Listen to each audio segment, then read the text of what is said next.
সমস্যা কিটা হইতো না তিনালে আবার একটা ভাতার দেওয়ান দিছিলাম কাগজ জমা।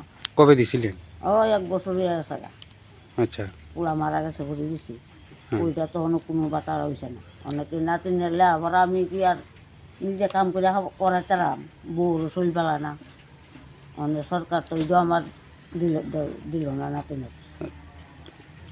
তো আপনার ছেলে কই? ছেলে মারা গেছে। ছেলে মারা না গেলে তো আর আমার কোনো ঠেয়া আছে না, ছেলে চালাইলি। ছেলে মারা গেছে, 2 নাতিনটা আমি কেমনে লেখাপড়া করাবো? নিজে কাম করে খাওয়াইয়াম না কি লেখাপড়া করাইয়াম? যখন জমা দিছিল তখন কি কইছিল? পয়সা তো হইব, আচ্ছা।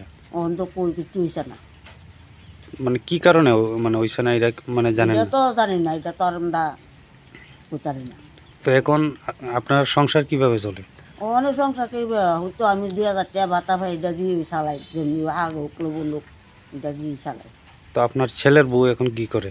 ছেলের বউ একটা কাজ করে, ওটা পায় অকলতানে 5,000 পাইলে 2,000 টাকা গাড়ি ভাড়াই, আর 3,000 মধ্যে বিডির ওষুধ ধরতে হইও না। আর আচ্ছা। বিয়ে তাহলে আবার কেমনে করাইব? আচ্ছা, আপনার ছেলের বউ কি মানে অসুস্থ নাকি? অসুস্থ।